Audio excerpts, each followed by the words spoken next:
Nahihirapan ba kayo tumawag sa GCash? Ngayon tuturuan ko kayo kung paano tumawag sa GCash nang napakadali lang.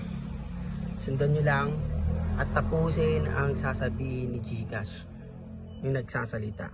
Okay?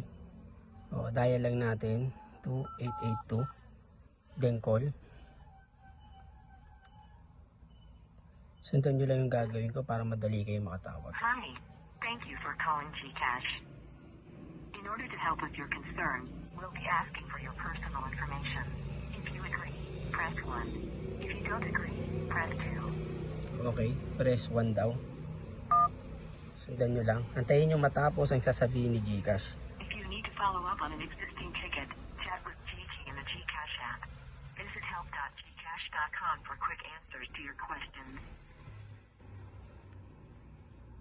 If you cannot log into the app or are calling for a downgraded GCash account, press 1. From GCash transactions concerns, press 2. For card concerns, So, ayan sinasabi nyo na yan. Antayin nyo lang matapos yung sinasabi nyo na yan. Huwag muna kayong pipindot. Kasi pag pimindot kayo, makaka-cancel agad ang tawag. Antayin nyo lang matapos. So, ayan, natapos na. O, still online na tayo.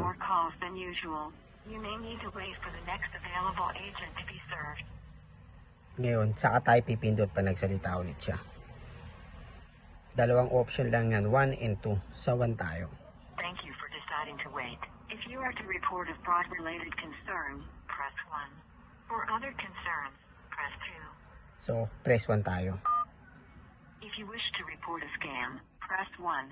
If you think someone has accessed your account without your authorization, press 2. If you see a transaction you have not made, press 3.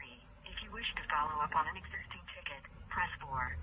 For other concerns, press 5. Press 5. Ayun na, kukonek na tayo niyan sa agent. Transaction details. We will now redirect you to a customer support agent.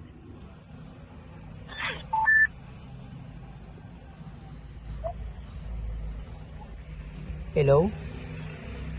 Property? GCash po? Yes po. May narinig po sa consumer property. So, ayun. Ganun lang kadali tumawag sa GCash. Kailangan tatapusin nyo lang lagi yung magsasalita bago kayo pimindot.